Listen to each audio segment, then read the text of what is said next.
গত 24 ঘন্টায় দিনের তাপমাত্রা অনেকটা বেশি ছিল পশ্চিমের জেলাগুলো, বিশেষ করে সর্বোচ্চ ছিল পুরুলিয়া 40.1 ডিগ্রি সেলসিয়াস, স্বাভাবিকের থেকে প্রায় 7 ডিগ্রি মতো বেশি। পশ্চিম বর্ধমান, বাঁকুড়া, বীরভূম এইসব জেলায় প্রায় 39 ডিগ্রি কাছাকাছি ছিল। কিছুটা কম ছিল দক্ষিণবঙ্গের দক্ষিণের জেলাগুলো। কলকাতা পার্শ্ববর্তী অঞ্চলে সর্বোচ্চ ছিল 35.7, দমদম 37 ডিগ্রির কাছাকাছি। ওটা তাপমাত্রা অনেকটাই বেশি ছিল, তবে বিকেলের দিকে বা সন্ধ্যের দিকে বিক্ষিপ্ত থান্ডারস্টর্ম অ্যাক্টিভিটি, বৃষ্টিপাতের কারণে টেম্পারেচার বেশ খানিকটা কমেছে। গতকালের তুলনায় আজকে কিছুটা কম আছে তাপমাত্রা। আংশিক মেঘলা আকাশও রয়েছে এবং আগামী 4-5 দিনে দিনের তাপমাত্রা 2 থেকে 4 ডিগ্রি মতো কমার সম্ভাবনা থাকবে। বিশেষ করে 20-21 তারিখ নাগাদ গিয়ে তাপমাত্রা বেশ খানিকটা আবার কমে যাওয়ার সম্ভাবনা রয়েছে দক্ষিণবঙ্গের জেলাগুলিতে। বৃষ্টিপাতের সম্ভাবনা 17 তারিখে মেনলি লোকালাইজ ধরনের অ্যাক্টিভিটির কারণে 2-1 জায়গায় থান্ডারস্টর্ম অ্যাক্টিভিটি, বৃষ্টিপাতের সম্ভাবনা থাকছে। মেনলি থাকলেও এটা খুবই স্বল্পস্থায়ী লোকালাইজড ধরনের অ্যাক্টিভিটি সম্ভাবনা থাকছে 17 তারিখে 2-1 জায়গায়, খুব সিগনিফিক্যান্ট কিছু না। 18-19 তারিখ প্রধানত শুষ্ক, আংশিক মেঘলা আকাশ থাকার সম্ভাবনা। 20 থেকে 22-এর মধ্যে দক্ষিণবঙ্গে ইন্টেন্স থান্ডারস্টর্ম অ্যাক্টিভিটি, একটা ইন্টেন্স স্পেল থাকার সম্ভাবনা রয়েছে। বজ্রবিদ্যুৎ সহ বৃষ্টিপাতের সম্ভাবনা বিক্ষিপ্তভাবে, দমকা হাওয়া 40 থেকে 50 কিলোমিটার প্রতি ঘন্টায়, বা কোথাও আরেকটু বেশি।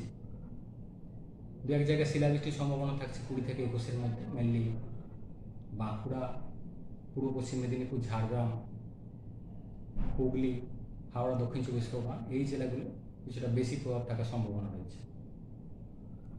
সব জেলাতেই কম বেশি প্রভাব থাকার সম্ভাবনা রয়েছে এই পিরিয়ডটাতে 20 থেকে 22 তারিখের মধ্যে, তবে বিক্ষিপ্তভাবে, অর্থাৎ সব দিন হয়তো সব জায়গায় একই রকম ইন্টেন্সিটি থাকবে না, কিন্তু সমস্ত জেলাতেই আলটিমেটলি প্রভাব থাকার সম্ভাবনা।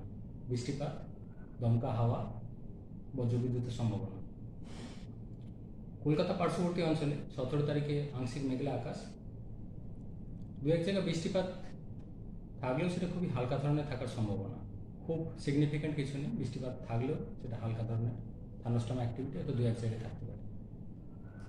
18-19 তারিখ আংশিক মেঘলা আকাশ, 20 থেকে 22 তারিখের মধ্যে কলকাতা পার্শ্ববর্তী অঞ্চলেও বজ্রবিদ্যুৎ সহ বৃষ্টিপাতের সম্ভাবনা থাকছে বিক্ষিপ্তভাবে, দমকা হাওয়া 40 থেকে 50 কিলোমিটার প্রতি ঘন্টায় থাকার সম্ভাবনা।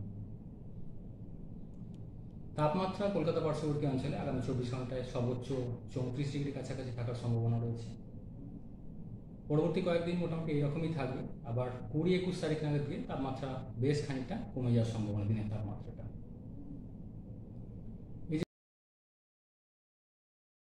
বৃষ্টিপাতের সম্ভাবনা থাকবে দক্ষিণবঙ্গের জেলাগুলিতে 20 থেকে 22-এর মধ্যে।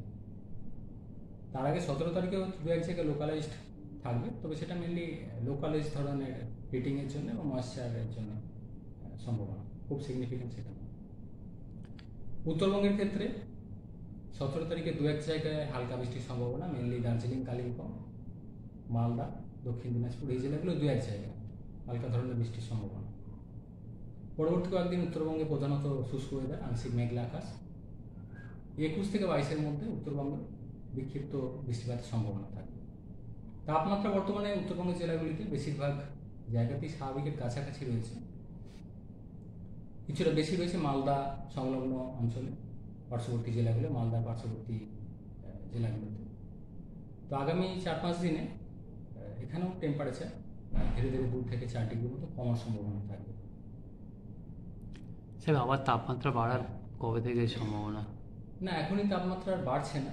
আগামী গত 24 ঘন্টা যেটা ছিল তার থেকে আজকে কম থাকার সম্ভাবনা রয়েছে, আংশিক মেঘলা আকাশও রয়েছে, এবং আগামী 4-5 দিনে 2 থেকে 4 ডিগ্রি মতো কমার সম্ভাবনা রয়েছে, বিশেষ করে 20-21 তারিখ নাগাদ গিয়ে।